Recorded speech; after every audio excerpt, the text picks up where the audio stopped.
Thắm có thể lên, Duyên, không phải Duyên mà Liên có thể lên.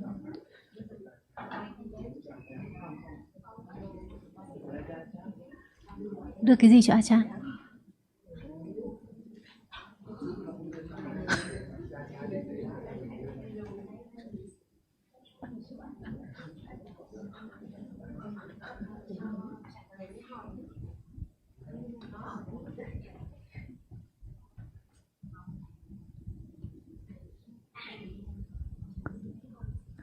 Mọi người đã kiểm tra điện thoại di động mình đã chỉ để ở chế độ máy bay chưa ạ? Vâng, bây giờ chúng ta có thể bắt đầu. Chị Lan Khánh muốn bắt đầu đúng không ạ? Mời chị. So, okay, because most of our Thai friends are out today, so mostly Vietnamese, but I can see still a few from our Thai group still here. Okay, so we can start the discussion. Please, Ms. Lan Khánh.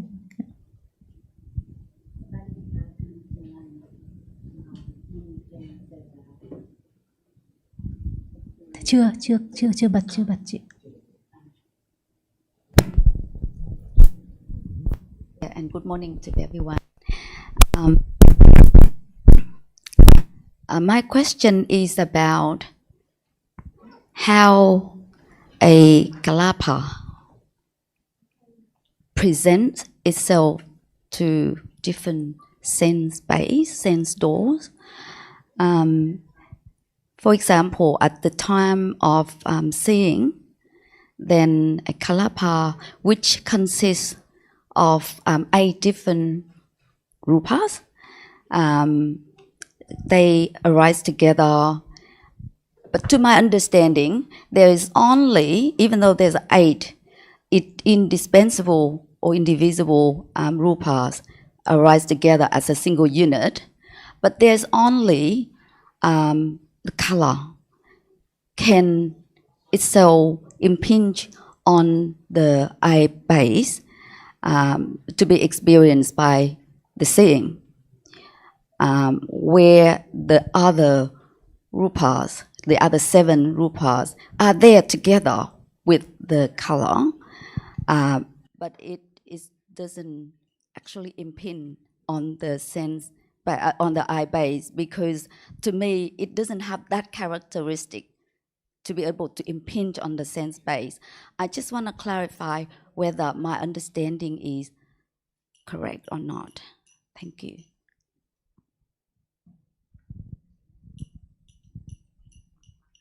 Yes, as you say, each rupa, when it arises, has to arise in a group, in a kalapa, minimum 8 rupas. So at a moment when visible object is seen, the visible object has arisen with the other rupas that have to always arise in a kalapa. This is the minimum number, and the visible object in that group is conditioned by the 4 primary rupas. That's why each visible object is different color, different amount of light, and so on. And yes, they arise together, they fall away together in the kalapa, but only the visible object impinges on eye sense. If it doesn't impinge on eye sense, it can't be seen. Thank you. I think that there's another way of looking at it, and that is whether or not it's only visible object that physically impinges, because you're questioning how can only part of the kalapa actually make contact with the eye base. But the fact is that the eye base is only sensitive to visible object. Correct. So even if the whole kalapa are there together as a single unit, yes, but it's only sensitive to the visible object. So it's the sort of thing we shouldn't overthink it, because in terms of the understanding of visible object, it doesn't help to consider, is it just the visible object that makes contact, or is it the whole kalapa this sort of attention to detail is not really useful for having a better understanding of that moment. To put it, that when there is, like we talked yesterday about the meeting, the ayatana, when the seeing, the eye sense, the visible object meet together, it is the meeting, the sensitivity of the eye sense, which the visible object, we say, impinges on. It doesn't actually touch it, but it has that contact, that association, even though it's there with the other rupas in the kalapa. And one other point while we're talking about visible object, I'd like to mention, because it came up yesterday or the day before, but at a moment of seeing, for example, seeing in the dark, seeing always sees its object. It always sees the visible object clearly, just as it is. So if there is seeing in the dark, it still sees the object just as it is. No light, no colors, but just as it is. So it's the nature of that visible object that there's very little light, very little color in the dark that has impinged on the eye base, but it's still seen just as it is, but no thinking then about shapes and forms and details because of the dark, because it's a dark object. But it's not like the seeing isn't seeing well as we think conventionally. We say, oh, in the dark I can't see well. The seeing still sees well, but the visible object doesn't have the light or the color that it has now, conditioned by the other Mahabhuta Rupas. Yeah, that's very clear to me. Actually, originally, I did not have this question, but last night there was a small group of friends. We discussed together, and this came up because there was another idea that all the seven rupas, impinge on the eye base, but there's only one rupa, which is visible object to be experienced, but all of them need to make contact with the eye base, and I argue against that point because I thought that's not the case. That's the reason why I like to clarify, and it's very clear to me because that's what I've been thinking the whole way. So I don't know whether Ajahn need to add any or stress anything on that before I raise the next question. Can hardness impinge on the eye base? No, Ajahn. So even it's there. Yep. What impinge on the eye base? Only visible object can. And does it now appearing one kalapa? No, Ajahn. That's why the world does not appear as it is. No. Never at all. Even when we think about the impingement of that, it's not just one appearing. Many seeing now appears as just seeing one characteristic of a reality, and the object which is seen does not appear when it's just only one kalapa, much more than that. So the world does not appear as it is at all, right? The world, each moment, does not appear as it is. So just live in the dream world, many people around. And what about the understanding of what is meant by seeing and that which is seen? Different realities. Before it just no one in this room, only that which impinge on the eye base, one by one moment. Yep. Yes, Otherwise, the idea of something cannot be ultimately eradicated. Never to arise again. Right now, if it has happened, no more.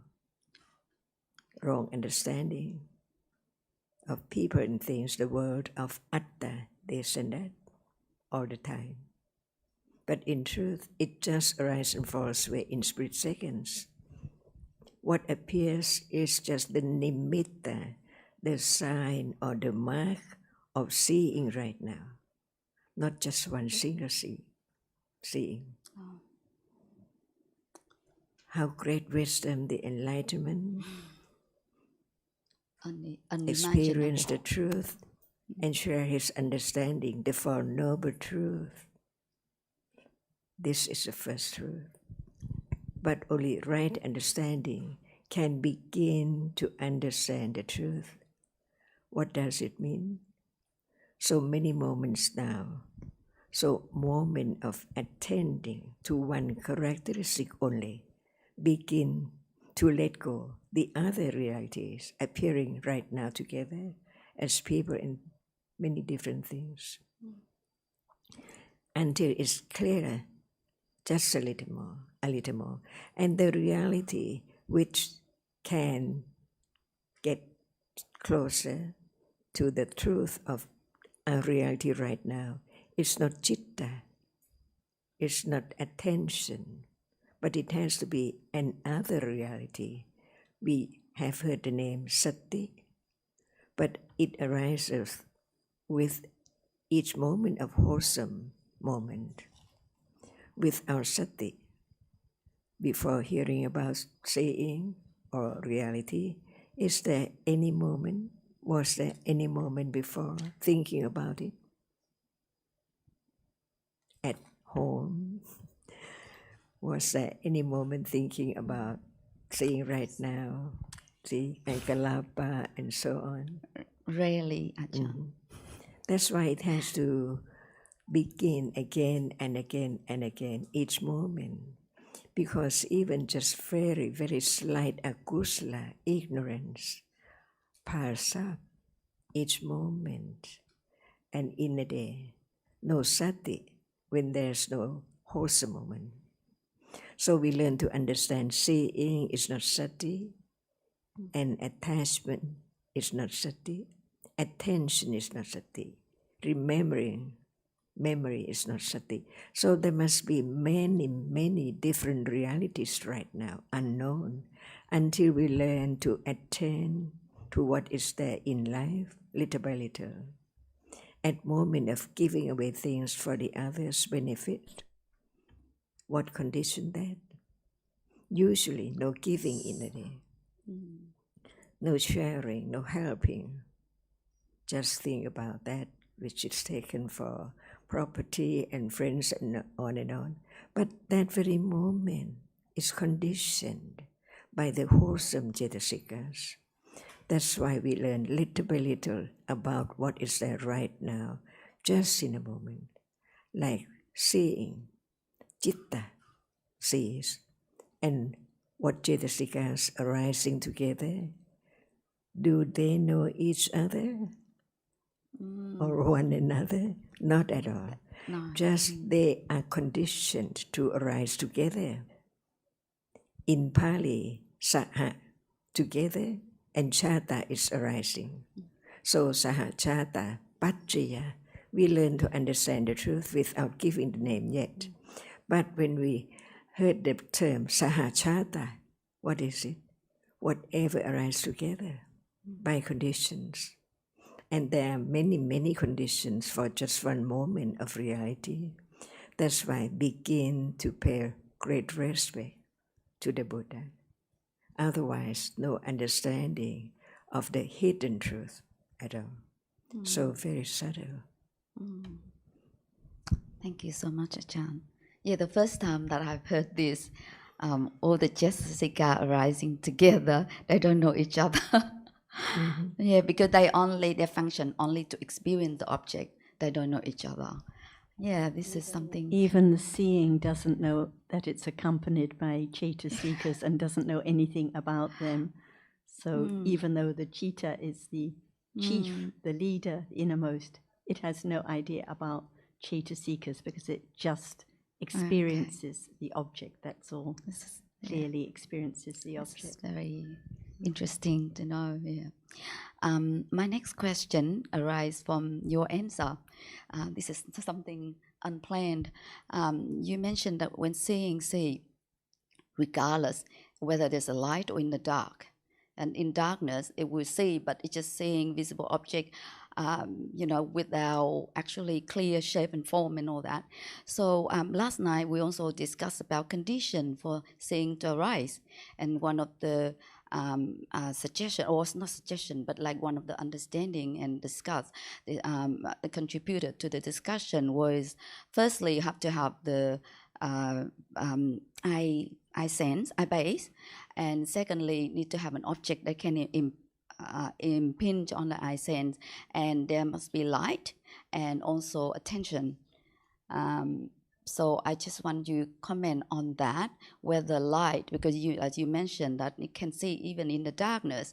So is light and attention, because so far I learned like cheetah. There's a cheetah, if someone is sleeping, they cannot see.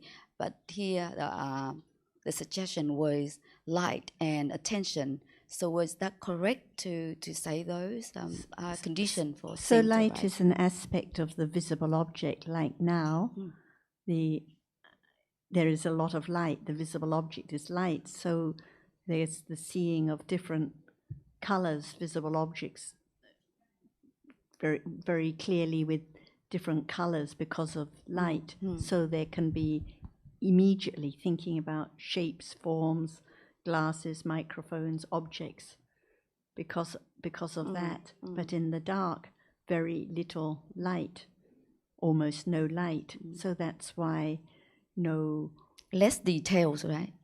less. So that's why no thinking about the shape, the form, the colors, the details, because they're not there's no light to see the color at that time, and it may be almost no light. So when it talks about light as a condition, it's like now to see different colors, which condition the thinking about different shapes and forms and so on.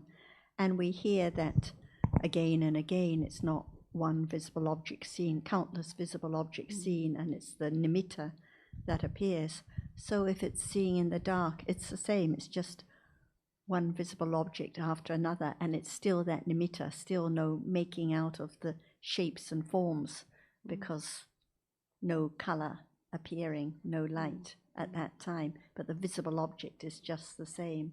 It's not like now there is seeing one flash of visible object or one dot, and then there is the seeing of a glass. No, it's always the visible object, just as it is, that is seen again and again, and it's the nimitta of that visible object.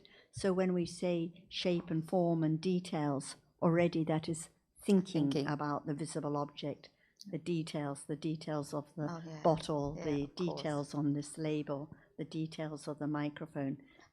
That's thinking about the nature of the visible object. Yeah. And just to add briefly, that in the case of what we call darkness, is not total absence of light. So there's always some light. And we're all familiar with the situation where, say, for example, we're in a room at night, the lights go out, and it seems to be completely dark, but after a while, objects start to appear. And no change in anything external, so the light was there all the time, but by conditions, there was no experiencing of the shape and form of the objects. So it's a complicated situation. And on the point about why manasikara is mentioned, well, it could be phassa that is mentioned. Phassa is often mentioned as a condition for seeing too. Without phassa contacting a particular visible object, there cannot be seeing of it. So we know, as we've discussed many times, manasikara arises at every moment. So without manasikara arising with seeing, nothing is seen. And sometimes manasikara is used as referring to, particularly to the manasikara that arises with the first chitta in the process.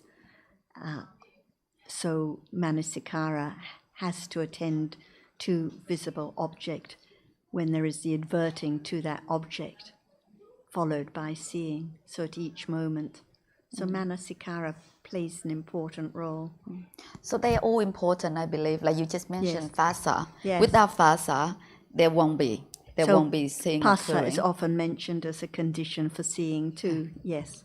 But like among 7 universal Cetasika, then manasikara is more, there's an emphasis on that because it's important than the other 5 or 6. And what about ekagata? All of them Yeah. are indispensable. Or indispensable? So that's why my question is why we say manasikara. Why not, why we have to emphasize that certain Cetasika? Yeah, different mental factors are emphasized in different aspects of the teaching. Yes, sometimes in sutras, phasa is the one that is mentioned repeatedly for seeing the object. So depending on situation, then But patipadaka manasikara, referring to the manasikara that has to arise from that first moment to attend to the object.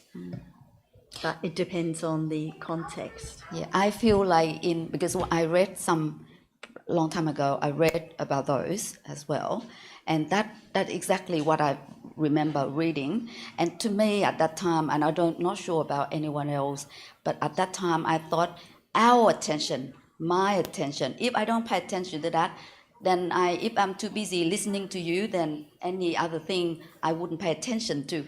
So it's not a characteristic of manasikara we're talking about, but we're thinking of a situation. I pay attention to this or to that.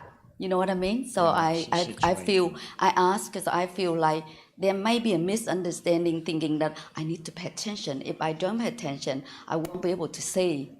You get where I'm going?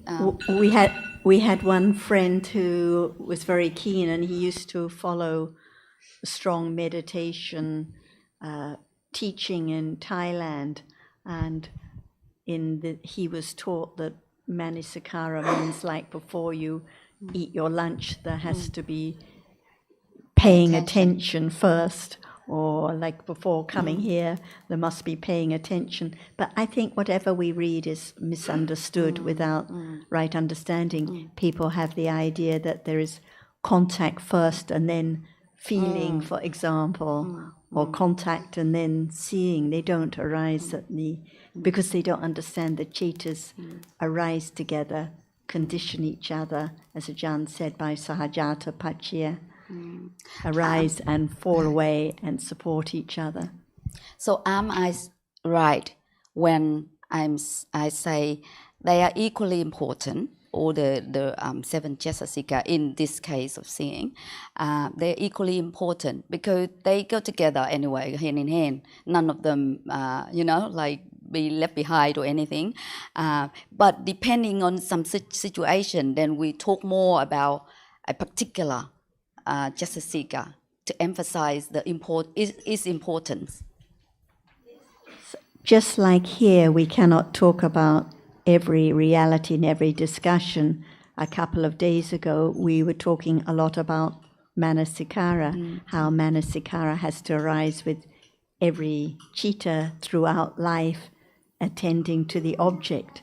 In another discussion, we may be talking about Vedana and how at the moment of seeing, the feeling is neither pleasant or unpleasant, neutral feeling. Or in one discussion, we may be talking about Jivitindriya or Ekagata. It's like the same for the Buddha. He cannot talk about every reality in every discussion. So different realities are pinpointed in order to study and consider them better. But one has to understand that Cetasikas arise together and condition each other.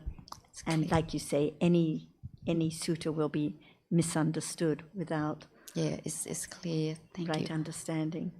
Yep, thank you, John and Sarah. Actually, I want to say one more thing. I've got more questions though, but along this line, when it has been discussed, and also you just mentioned, but I don't think, I just want to make sure I got it. I want to know the correlation between the visible object, light and color. I think that we spoke about this, but I don't think I got it. So can you please make it clear? What is seen now is just what is seen, and it doesn't matter what it's called. We can just say it's what is seen. It's what is visible. And we can say color or we can say light. They are aspects of what is visible. So what is visible, we can say it's color or it's light, but immediately people have an idea again of something that is seen, orange and green and blue, like the details or the shapes. Immediately this is thinking about it. It's just what is seen. Okay, thank you. There's no separate rupa of light. It's just what is seen. Kutam want to say something? Or otherwise? Yeah, I've got one more question along this line about seeing. Okay, so say I know that seeing a visible object, and I mean intellectually, and to me, to my understanding, is this visible object, we don't know anything about it. We have no clue what it looks like, how big, how small, or anything. We have no idea. However, we often hear, I mean, sometimes Ajahn refer to it as a dot. And to my understanding, it's not a dot, because a dot is like already shapen form, and that's already thinking. But I think Ajahn used that dot. It's just like an illustration. So to the point that is a dot a flower? Is a dot actually a person, or thing? So that's my understanding when Ajahn mentioned about visible object, like at the time of seeing, you see a dot, So, but then I know some people would take it as you actually see a dot. So I just want an explanation or clarification on this, so we make sure we all in the same page. That's all. Yeah. Thank you. Well, I think when the term dot is used there, it's just an analogy. Because the point is that it takes many, many different moments of experiencing visible object for the idea of a person or thing to be formed. That's all. So it's like, and we're all familiar with the dots on the screen and how they make up a picture. Sure. That's it. It's an analogy. And it also, yes, like you say, just like with Manasikara, one can hear a dot and people can be looking for the dot. Yeah. Anything can be misunderstood completely. It's just indicating how the kalapa you mentioned is so small. I mean, it's just so small and just impinges on the visible object in the kalapa, impinges on the eye sense, which is so minute, as small as a dot as well, and falls away. But this is the miracle, that what is visible can be understood directly. But it has to be by way of nimitta. It has to be the seeing of many, many visible objects, many minuscule or quickly flashing away, falling away visible objects before that characteristic of the reality is seen. But if one starts thinking about trying to see a dot or, this is all the wrong way. This is not understanding just what is seen now. Maybe Ajahn would like to add more. Thank you, John. Sarah. Even the word, that which is seen, has to be so very firm, no matter what it's seen. So it's just a reality, not anyone at all. Because we learn about the ultimate truth, at moment of seeing, there must be the reality which sees, not known yet. and the reality which is seen. And we talk a lot about light and brown and color and so on, but it's that which is seen only. And this is the only way to let go the idea of light or red or blue or darkness. See? So it's the moment of understanding the differences between the reality which experiences the object.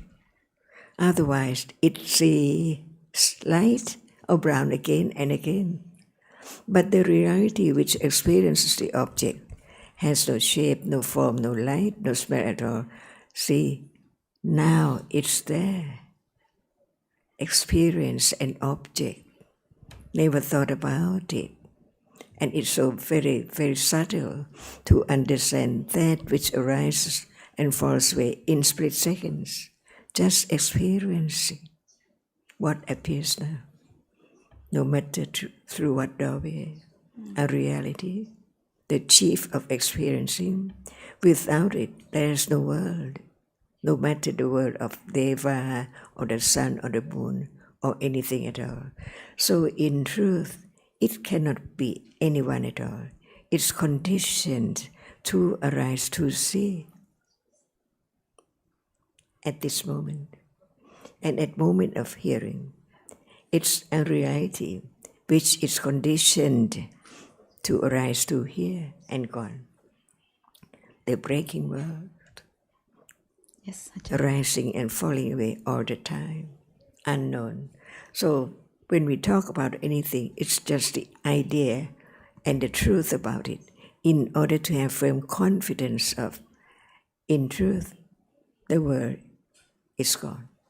Each moment when it's there appearing and then disappear instantly until the word of truth condition the moment of attending to the truth right now. A little more carefully about each different realities. The reality which arises and experiences in a day. It can be known in daily life at moment of unpleasant feeling. See, now unpleasant feeling is a reality, conditioned, but no one knows it's gone and arise again and gone again. Until understanding a little more of the Four Noble Truth, whatever arises falls away instantly. How can there be anyone or anything or any word? Otherwise, there cannot be the moment of realizing just one reality appearing now, which is different from that which experiences it. So the understanding develops little by little. Otherwise, ignorance all day, attachment all day, piles up little by little, unknowingly, more and more and more in samsara. That's why it takes quite a great patience to know that this moment can be studied, but it has to be carefully studied. Yeah. So we learn just one reality at a time, a little more. For example, we talk about seeing what is known. They are seeing right now. Yes, Ajahn. It arises to see. It experiences no shape, no form at all. Just experience the object which impinge on the eye base. If we don't talk about which impinge on the eye base, no thought about it, that it also arises by condition. No matter we talk about the eye base, it's conditioned to arise. We talk about that which impinge on the eye base, it's conditioned to arise. See, in split seconds. So what is seen now is so very short. It cannot be taken to be even just a dot or speck of visible object. And if there is the idea of seeing a dot, and then a picture, it's quite the wrong idea. That's not realities. No, no, because it's just the visible object. So as Jonathan said, we can use the analogy of a dot because just such a tiny kalapa, but it's just what is seen. It's not what is seen, and then there's the nimitta of a picture or whole. No, that's not understanding visible object. It's always like the dot. It's always just what is seen. Sure. Even when it's nimitta, it's just the same, just exactly the same as the visible object that has been seen. Yep. And right now, if there is no attachment, can there be any unpleasant feeling? No.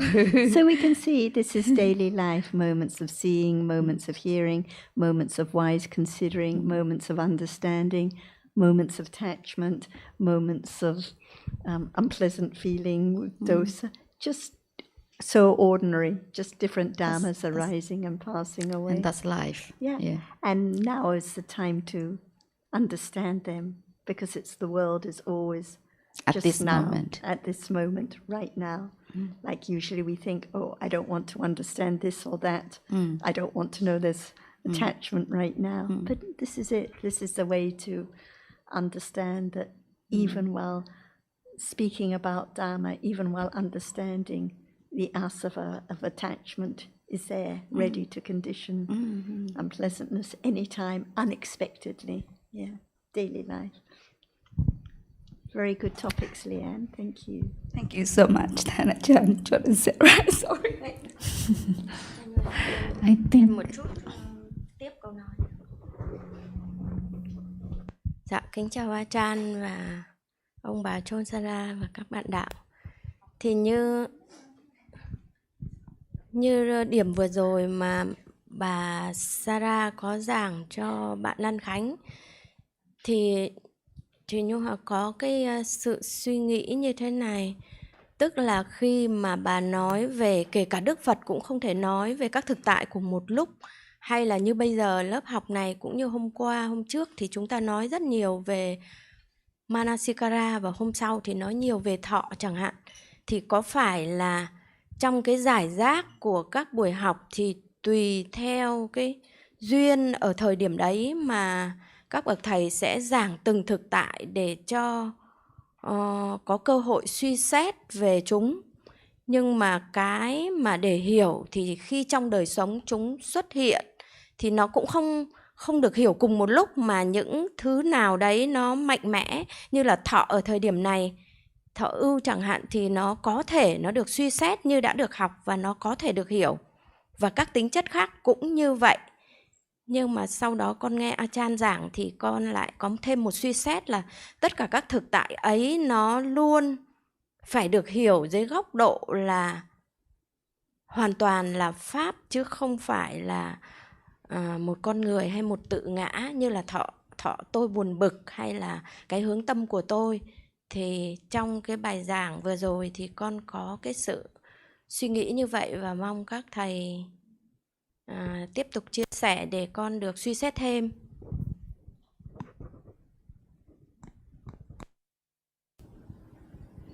hơi khó nhỉ, con không kết nối được cái đoạn đầu với đoạn sau.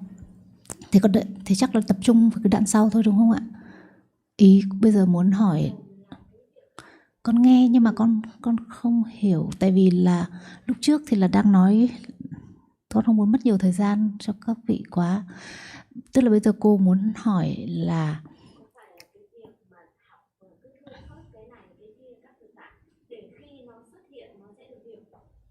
thế là muốn hỏi đoạn đầu đúng không ạ? So she said that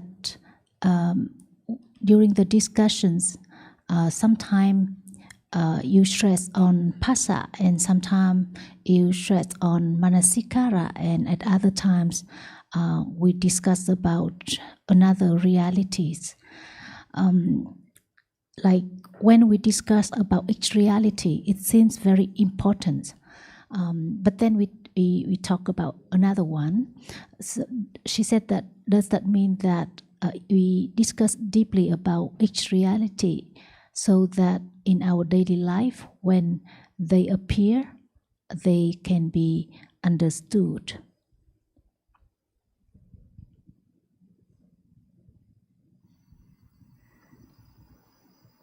maybe, maybe not. Like Phassa, we talk about it in so much detail, how it depends on what object Phassa contacts as to what is seen, heard, smelt, tasted, touched, or thought about. So it plays an important role, but it doesn't mean it appears or will appear. Depends on conditions. Like now, does Phassa appear? No. So it's not just to talk about the realities so that they will appear, but to talk about the different realities, to understand that the seeing and now arises by many different conditions, not just visible object and eye sense which it's impinged on, but without Phassa, how can the seeing see the object? How can hearing hear the sound?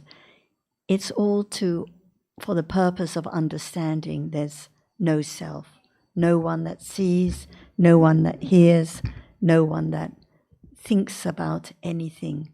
Without hearing more and more detail about different dhammas that make up life at this very moment, it's impossible to let go of the idea of self, of I that experiences, I that sees, I that attends to the object. Like Leanne said, people read about manasikara and have the idea they must attend to the sound or the visible object or the words, all misunderstood because of not enough considering and careful attention to what is meant by manasikara. And same with Phassa. Usually people who haven't heard much, they have the idea that contact is physical. They don't realize it's a mental factor. They think there is physical contact at each moment. So everything is mixed up. So even if it doesn't appear, it doesn't matter. No clinging to what may or may not appear, but just to understand the way of life at this very moment. And it depends on conditions, what appears, when it will appear, now or never, who knows. But just for considering how dhammas are anatta at this very moment, like we just discussed, how all those chaitasikas have to arise together, condition each other by sahajata paccaya and other conditions, and fall away together instantly, not anyone to contact or attend or do anything.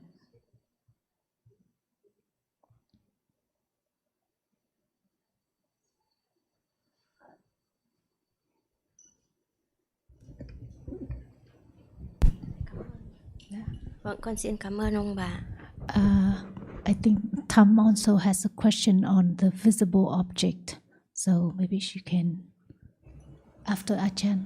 Shall we talk a little more about Phassa? Can Citta experience the object at will? Can it choose its object to experience? No, Ajahn. And what is Phassa?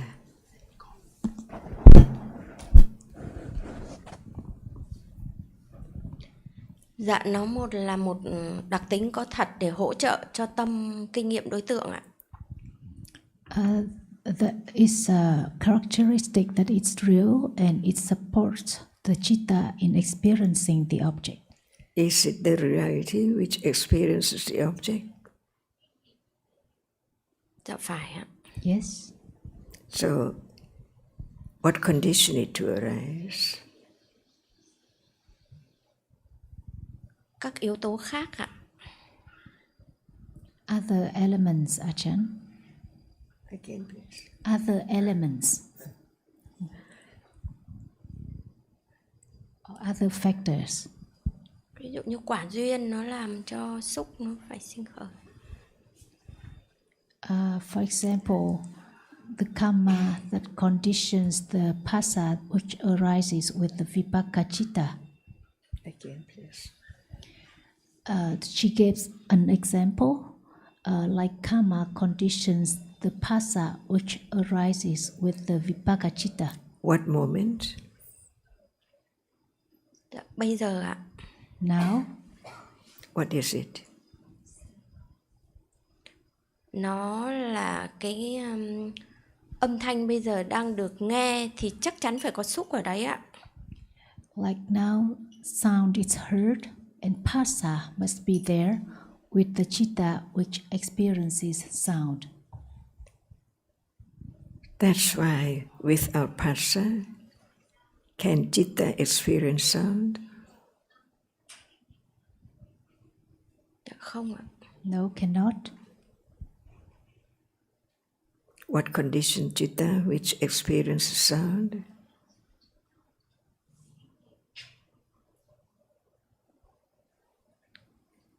Cái mà làm duyên gì cô ạ? Cái gì làm duyên cho tâm kinh nghiệm âm thanh ạ? Cái gì làm duyên cho tâm Tâm nghe đó. kinh nghiệm âm thanh? Dạ xúc ạ. Cái gì làm duyên cho tâm kinh nghiệm âm thanh? Vâng, câu trả lời của cô là xúc ạ. Hướng tâm nhiều thứ, các tâm sở khác, các tâm sở nó hỗ trợ cho tâm kinh nghiệm. Many things including the cetasikas that support that chitta. That's why we learn so many things, but what about just one reality at a time? To understand it clearer and clearer and deeper.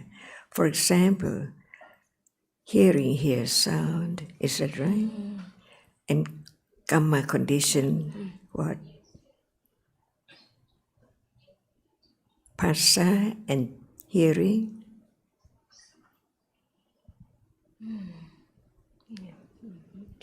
Dạ phải ạ. So the moment of hearing is the result of a kamma, which condition hearing, citta and cettasika to arise together, perform their function in a moment together. They do not know each other, but they are conditioned by kamma to experience that particular object. No selection. Right now. Who knows what karma condition seeing right now, hearing right now?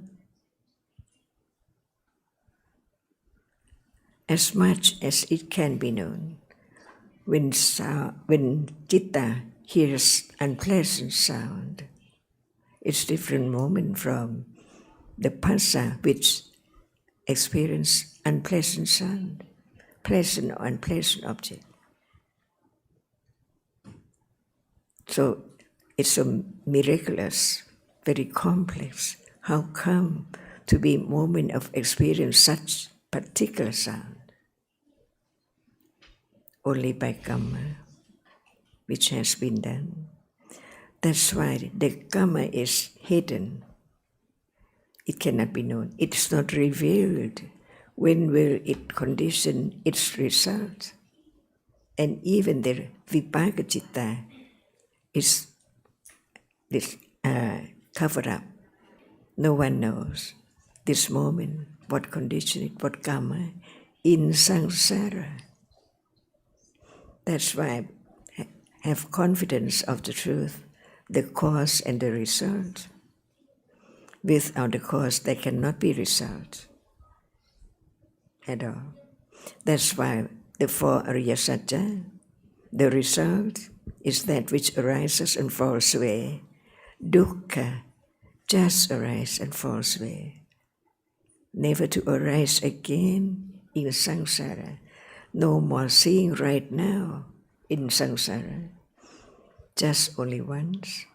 But karma does not produce just one moment of its result, vipaka. That's not enough. It has to condition more moment as its result, that same karma, to see, to hear, to smell, different ones. It's so very complex. That's why we learn about one reality at a time. For example, the citta, the chief of experience, is the object. Even it cannot perform any function at all. No matter when it arises, it's the chief of experiencing the object, even the pleasant or unpleasant object, but it does not know, no idea whether the object is pleasant or unpleasant.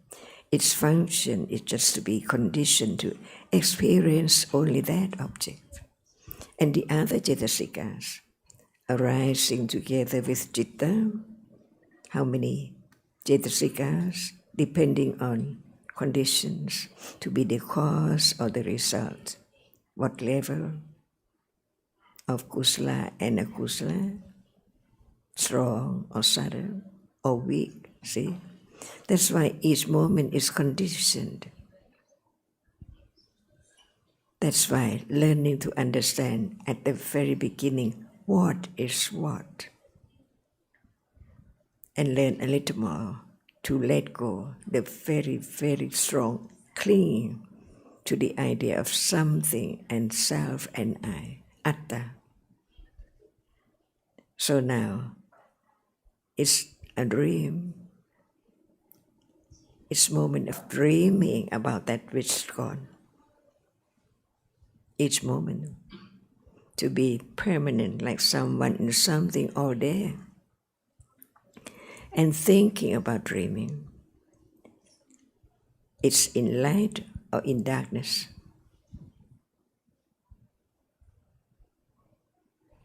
Be true to the truth, each reality, each moment, to begin to understand the blindness of the truth. So it's dreaming in darkness or in light. To be true to the truth is so very subtle. Câu hỏi đấy ạ. When we use the word dreaming, mơ là mơ dark trong or ánh light. sáng hay là trong bóng tối ạ? Hoàn toàn là trong bóng tối ạ.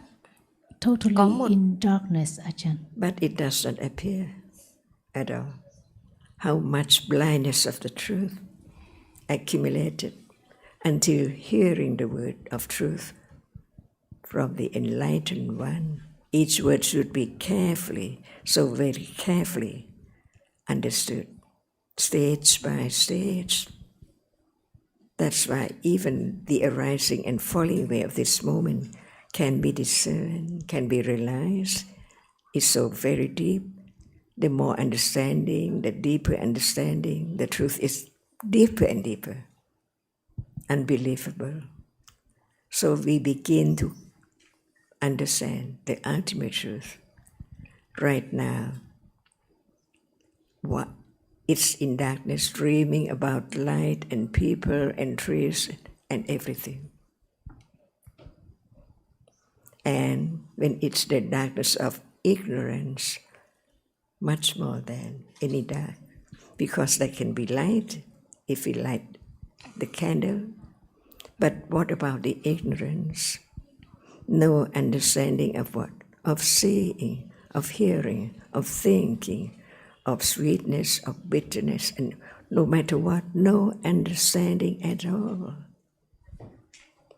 So begin to pay respect to the Buddha, the enlightened one, at moment of understanding the truth, a little more, firmer and firmer, to know that this is the path, the understanding of the subtlety of this moment is the path to get closer and closer to the truth of seeing right now, hearing right now, thinking right now, hardness right now, anything. Little by little, is it joy to know the path, no matter how long to go, how many years, thousands of years in life, so truthful to the truth, how much understanding of what is there appearing now. See? And that is the way, Satya Bharami, be truthful to the truth of is there any understanding of seeing which arises and ceases and gone? Uncountable moments of seeing. And what about other things? Thinking a lot about that which is seen, the idea about this and that, dreaming about it, while it's not there anymore, in split seconds. That's why it takes great patience, parami, from moment to moment to moment, to understand the truth deeper and deeper, not just the word. Because even now, it seems in light, everything appears, but in truth, no understanding of anything at all. That's why I listen to the truth so carefully, respectfully, to know that the way is just this moment, even it's just a moment, 1 moment or 2 moments of understanding, is so very precious because it develops on and on and on. The fourth truth of the Four Noble Truths is now.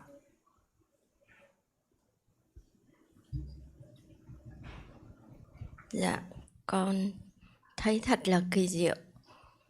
Cho đến ngày hôm nay, con mới cảm nhận được cái sự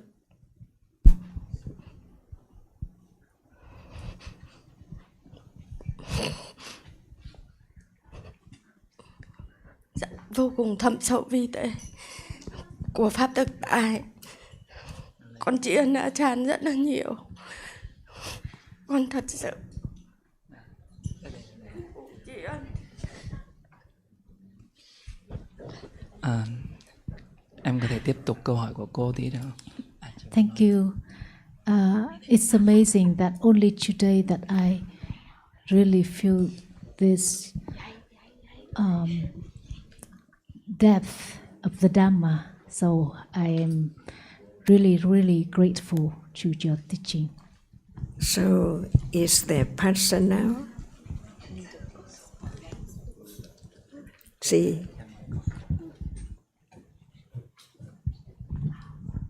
not forget. There must be pasa each moment of experiencing anything. And that which does not forget is sati. So any moment of wholesome moment, sati does not forget to be wholesome. So in a day, we talk about sati, but what moment sati is there can be attention little by little to the reality which is there, not at will, but there can be right understanding that it has developed to the degree that from not thinking about it at all, it conditioned moment of thinking about hardness has to be known. It's so real. But now there are so many realities together, so it's not only moment of awareness of this. It's just among 1,000 moments of thinking about other things and so on. That's why I learn to have confidence of the truth. No matter we call it light or red or blue, it's seen.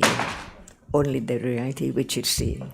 If we try to name it, whether it's light or dark or brown or red, it's not the attention to that which is seen only. And this is studying Dhamma, because Dhamma is around every moment, everywhere.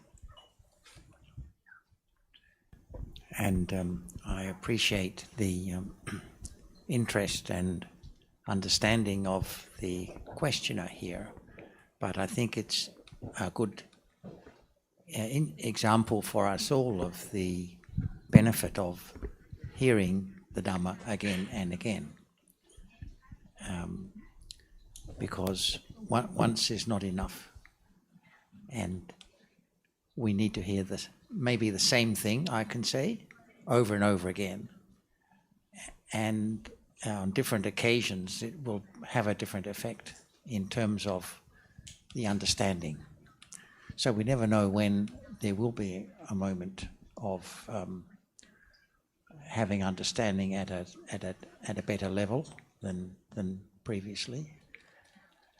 And also I think it shows the benefit of actually engaging in a discussion, asking a question, in other words, or making a comment, because one can be listening to this discussion remotely, through Zoom or YouTube, but those who are actually here and taking part are also able to benefit in ways that someone listening remotely cannot.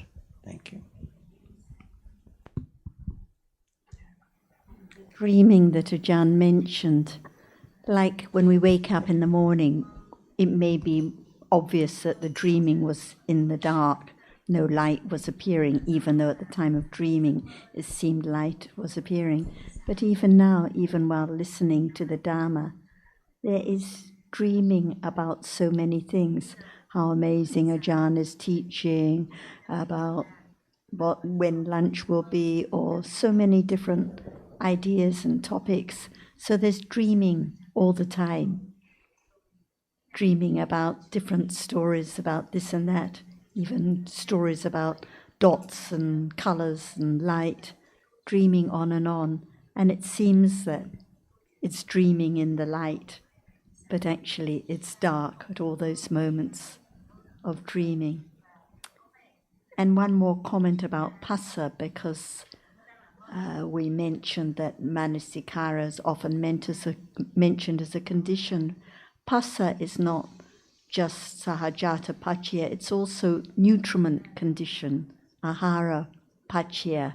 So we think of the physical nutriment, but also 3 namas are also nutriment, and one of them is phassa, because of its important role, because phassa has to contact the object for the citta and other cetas to experience it at every moment.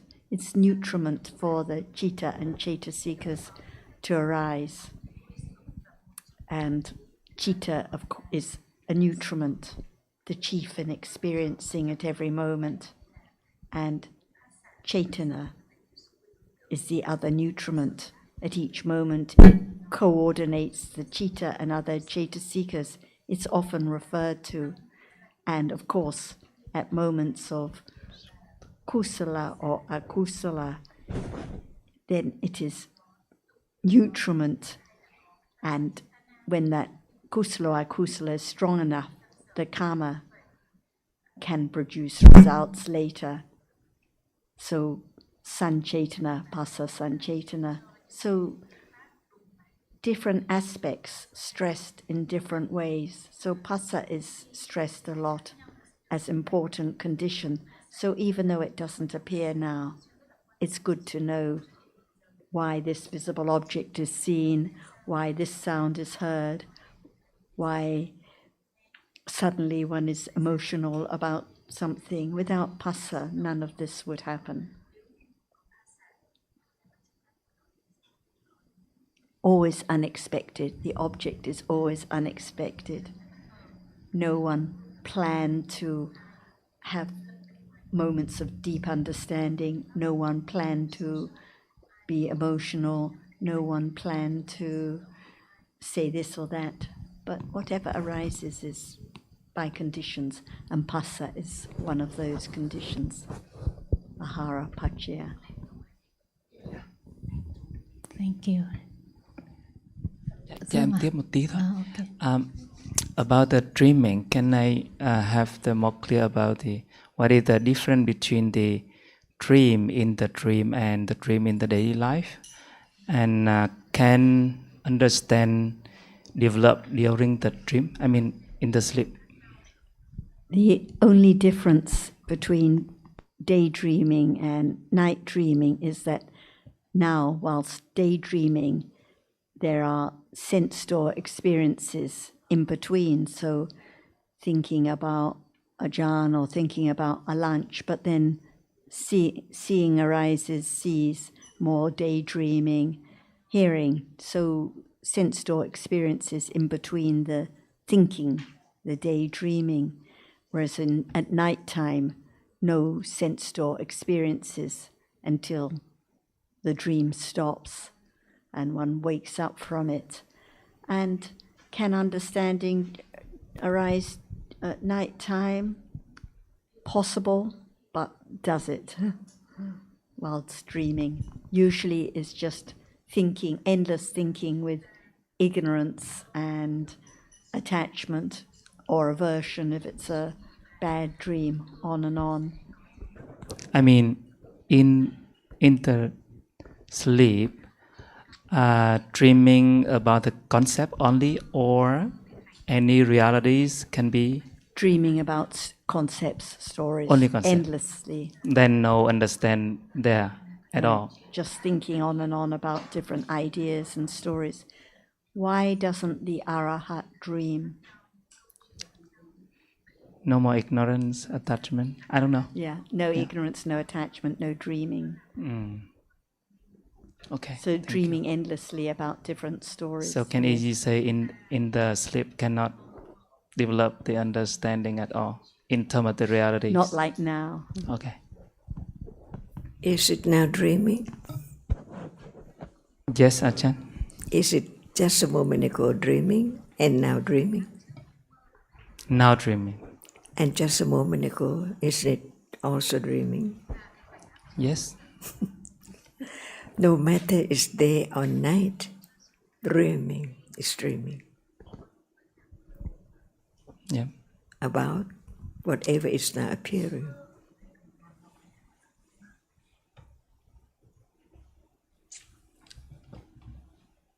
So, yeah, whatever appearing now, dreaming about it, but in the night. Object of thinking a lot about this and that. Yeah, concept.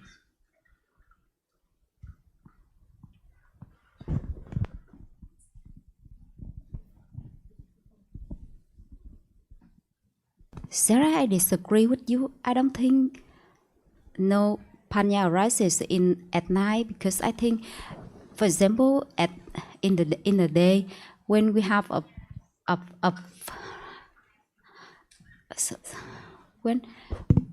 when there are a lot of wise reflection in the day, so there can be panya arises in at night. I think so. In dreams. The question was in the dreams. Yes, I think so. Why not? There can be reflection, wise reflection. Then that moment is not dreaming. Uh-huh.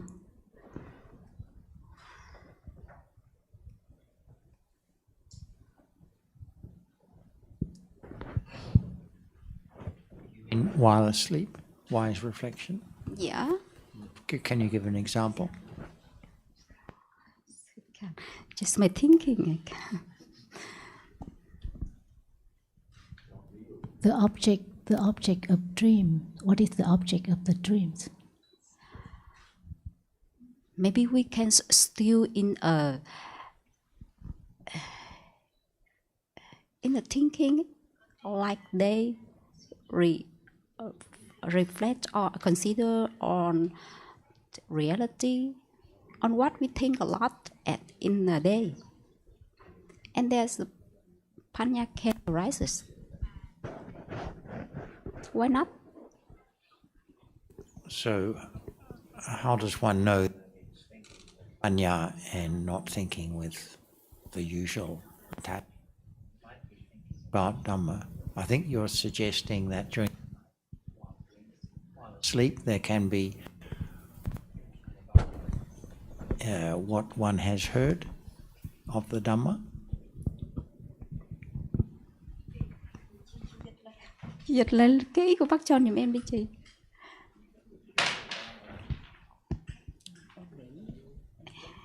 Em không cho thí dụ. Tức là làm sao em có thể chắc chắn được là khi đó, tại vì khi có thể nghĩ về những cái khái niệm, những cái câu chữ nhưng mà không có hiểu biết Vậy thì làm sao em có thể chắc chắn là lúc đó ấy, khi mà em trong đêm khi mơ nghĩ về những cái khái niệm chẳng hạn như là về vô thường hay là gì đó, em làm sao em chắc chắn đó là hiểu biết?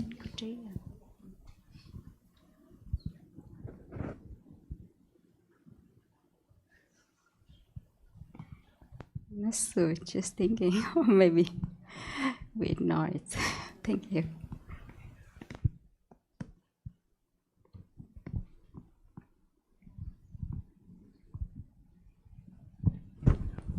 Object of dreaming. That is object of dreaming. Anything is object of dreaming. Object of dreaming is object of dreaming.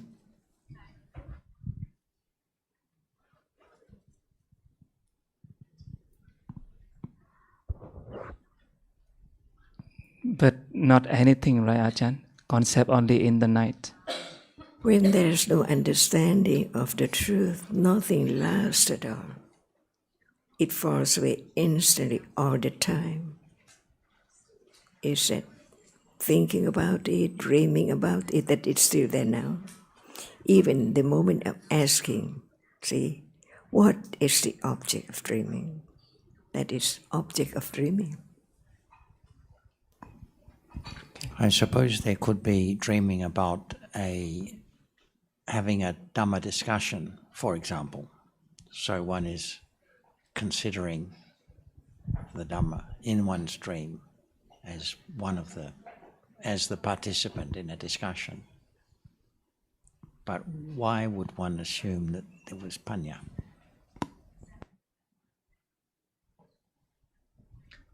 I think the point that mentioned that the understanding can be now only, not the reason why if the object is a concept then no understand at all, but Not correct. not correct. There can't be understanding of a concept, but there can be understanding while with the not of the object, but of point of Dhamma, for example. So you mean maybe the thinking can be the object of the dream as well, right? No, the discussion can be the object of the dream. The conversation, like we're having a conversation now, but there could be a dream of having a conversation about Dhamma. Then in that context, we can say the wise consideration of what just heard. We can't assume anything, that's the point Sure, I'm yeah. making. There could be such an event, but we can't assume it must be kusala. A few times I did dream about discussing the Dhamma and arguing about anicca, dukkha, anatta, but it was not understanding. It was just remembering words and ideas. Can there be metta in a dream because there's thinking about other beings? Or is it just thinking about metta, thinking about doing good deeds, but it's not actual generosity or metta at that time? Okay. Okay. Dreaming about having metta is not the same as having metta, for example. Dreaming about great understanding and then waking up, oh, it's just a dream.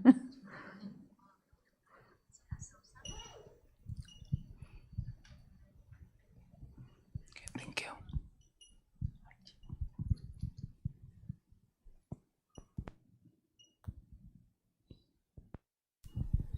Dear Ajahn, John and Sarah, so after the discussion last night with my friend about rupa, color, visible object, I have a question that I'm wondering about how the color is created. So I searched on AI. And I got the answer that the four elements the different proportion and intensity of the four great elements interplay and create different colors. And also, it also create other rupa as ahara or sound. And another information is that the flux of the four elements will make the rupa arise, the new rupa arise, and the current rupa decay. So I would like to verify the information and have a further explanation about how the color and other rupa created. Thank you. Just talked earlier about, when we were talking about the Chaitasikas, how all the Chaitasikas and the Chitta arise together, condition each other by Sahajata Pachya. So the Chitta conditions the Chaitasikas, each Chaitasika conditions the others, and the Chitta it arises with. When it comes to the rupas, the four Mahabhuta rupas, the four primary rupas, condition each other by Sahajata Pachya, and also condition all the other rupas that are derived from them or conditioned by them in this way. However, we cannot say the other rupas, like nutriment or color, condition the other rupas or the Mahabhuta rupas. So on this point, it's correct that the color, the visible object that is seen now, is conditioned by the four primary rupas. The kalapa which it arises with is also conditioned, if it's outside the body, by temperature. So temperature conditions the entire kalapa, and all the four primary rupas condition it. So that's why it's always different. It's never the same visible object. So in the dark, the visible object is conditioned just the way it is at that moment by temperature that's conditioned the group, and the primary rupas that condition all the rupas that are rising together at that moment, including the visible object. And the AI is picking up on the flux. It's actually what it's referring to is that, as we've discussed, a visible object impinges on the eye sense, and before the arising of the eye door process, beginning with the adverting consciousness, then the seeing consciousness, and the other chittas that follow, it is following the bhavanga chittas. We talked about bhavanga chittas yesterday, how in deep sleep there are non-stop bhavanga chittas. In between processes of chittas now, there are bhavanga chittas. So the bhavanga chittas are interrupted by the idol process. When the visible object impinges on the eye sense, it's like there's a state of flux, to use I's term. So it's like time for the bhavanga chittas to stop, and the adverting consciousness arises, experiences the visible object, and the other chittas in the process experience it.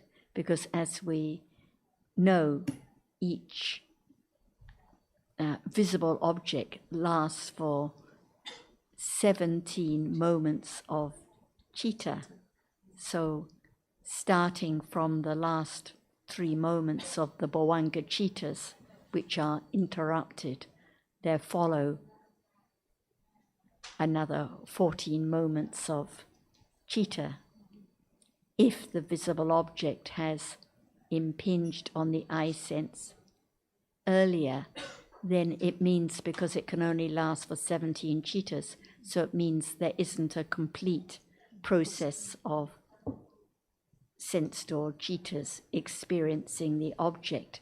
The visible object is just the same. It doesn't mean that it's a weaker visible object, or it's not as strong or not as clear or anything like that. It just means it falls away before all the cittas in that process can arise and experience it.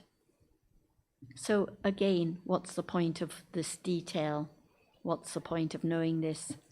Is it because the Bhavanga citta will appear, or the Panchadwara Vajjana citta will appear, or is it just to understand how dhammas arise by different conditions, all anatta, none in anyone's control? When it's time for visible object to impinge and for seeing to arise, it arises and sees the object and is gone. If it's time for sound to impinge, impossible for seeing to arise. So it just shows how intricate the working of dhammas are. And it's now countless processes of cittas interrupting Bhavanga cittas again and again and again. But whilst dreaming, nighttime dreaming or daytime dreaming, there are just mind door processes of cittas, one mind door process after another, whilst dreaming at night, just mind door processes, different from deep sleep when continuous Bhavanga cittas arising and falling away. When there is daytime dreaming or sleeping, then it's just thinking through the mind door, thinking of giving, thinking of coming here, thinking of lunch, thinking of anything as usual.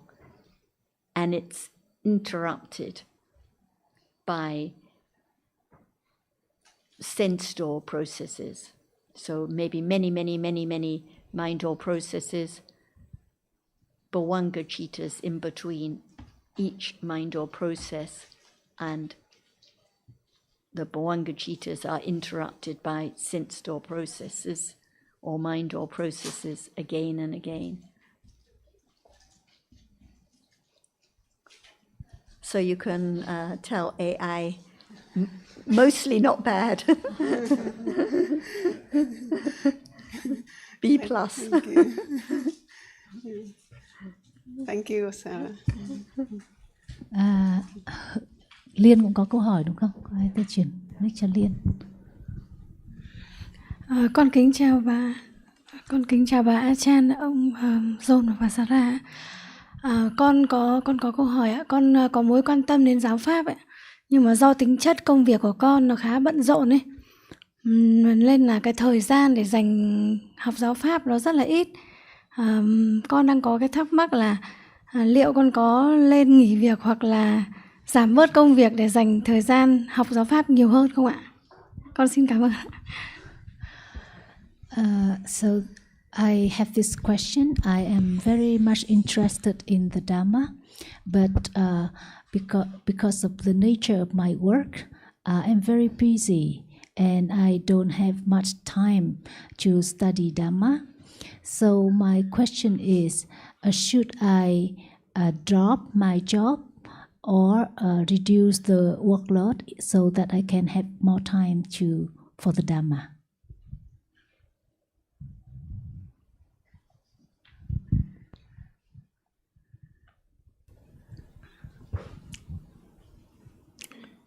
If we think of the study of the Dhamma as necessarily involving stop doing what I'm doing and spend time studying the Dhamma, then we have missed the point a little bit, because the study of the Dhamma depends on one's interest in the Dhamma, interest in coming to a better understanding of the Buddha's words. And there can be reflection on what the Buddha has taught at any time, regardless of how busy or excited or angry or attached one is. It is not necessary, as we come to know, for there to be any special situation in order for the reflection on the meaning of the Buddha's teaching.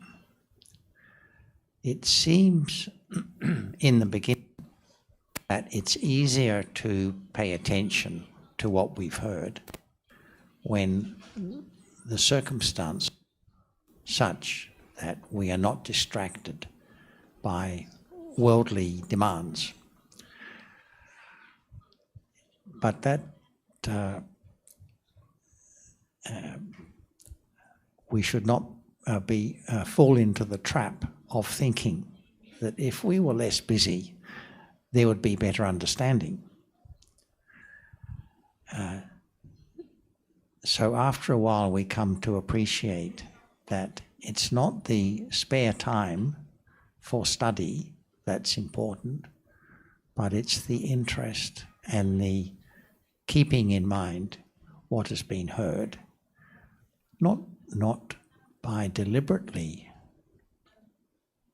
saying, well, I'm going to think about the Dhamma now, but because of our interest in the Dhamma, we find that the thoughts keep coming even when we're doing other things. So there is still reflection on the Buddha's teaching and what we've heard, how seeing is not the same as the visible object, for example, how seeing and hearing are completely different realities, how there's a lot of thinking about what's been seen or heard all the time, and this sort of thing. These reflections can come at any time of the day. So no need to feel that there's not sufficient time for study. There's plenty of time for study. If we remember, as long as we remember that the study is not opening the book, but it's bringing to mind what we have heard about the teaching. Yes, I agree. Jonathan and I always worked very hard in our regular jobs, for Jonathan into his 70s and for me almost as long, all day, every day. I never felt for a moment this was any hindrance to studying the Dhamma, because the interest was there. Even when I was very young and lived in England and was working hard, I never thought, oh, it would be better if I was in Thailand or had more contact with Ajahn. No, because the interest was there. I could, when I was resting at night, listen to, in those days, cassettes and study and consider. If the interest is there, it will take care of everything. So no rule about needing more free time or how one should spend more hours here or anywhere. The only hindrance is the ignorance and not understanding, but if there's the interest to understand, it will work its way. No rule at all. Ajahn never tells anyone they should do this or should do that, and the Buddha the same. He didn't tell maid servants they should give up their job or kings they should stop ruling the kingdom, because reality, life is always at this moment. Seeing is seeing now, no matter whether in the office or in the marketplace, looking after children at home, anytime, any place. So have confidence that no need to change direction or do this or that. That's just the story about what I should do. Just understand Dhamma now. And if I could just add briefly, it may be the case now that when you're busy at work, there are not the conditions to think much about the Dhamma. And I remember that was the case for me at one stage too. But just have the confidence that the problem is not being busy, the problem is the lack of understanding. And as the interest is there and understanding will develop and one has more confidence, then I'm sure you will find that even when you're busy at work, there are moments of reflecting on the Dhamma. We also have the example of one friend who used to come to the discussions and she stopped her work, but now she listens to a teacher who teaches about the Dhamma in totally conventional way, explaining about the patthana, but only with conventional ideas of his own. And so so I think it is mainly because of the accumulations. And We have another friend in another Asian country, and before he was strongly interested in meditation, so he gave up his good job to have more time to go on retreats, just more and more wrong understanding. And now he is so interested in the Dhamma, he's gone back to his job, and so it's the understanding that's important. We just have a few minutes, so Ajahn may like to give you some comments too. The point is understand the truth, right?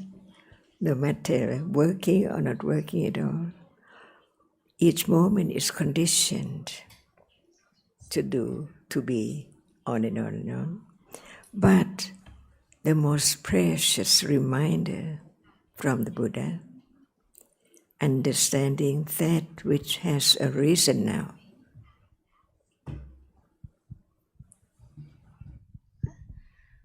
Dạ, con xin được cảm ơn lời chia sẻ của ông bà và con đã được hiểu hơn rồi ạ. Con xin chân thành cảm ơn ạ. thank you for your explanations. I now gain more understanding. Thank you. You're not here because you're working anytime for anyone. Don't think that you are missing out or because it's just accumulating more akusala understanding anytime, any place. One can be glad for others who have good fortune to be here, but it's also good fortune to listen at home at night after finishing work. So one can just rejoice in others' kusala and the opportunities, but most important, the reminder that it's what is now, anytime, any place. And we have many friends who say that because listening to the Dhamma is important, so they try to listen a lot. But when listening by forcing oneself to do is not understanding Dhamma. Yeah. Is it right or is it wrong? Doing that. More subtle. Sila Pata Pramasa. Cũng là một dạng của lời cấm thủ. No other reality can understand the truth, only right understanding itself. Some people hear, listen more, listen more, listen more, so then they cut themselves off. They won't accept any telephone call, or they won't go out with their family for lunch or something like this, or they think they should give up the work just so they can listen more, but missing the point. The listening is just for a moment. The study is just for a moment now. Thank you. More confidence that nothing can interrupt the development of understanding when the confidence and interest is there. Thank you. Sadhu, sadhu, sadhu. Vâng.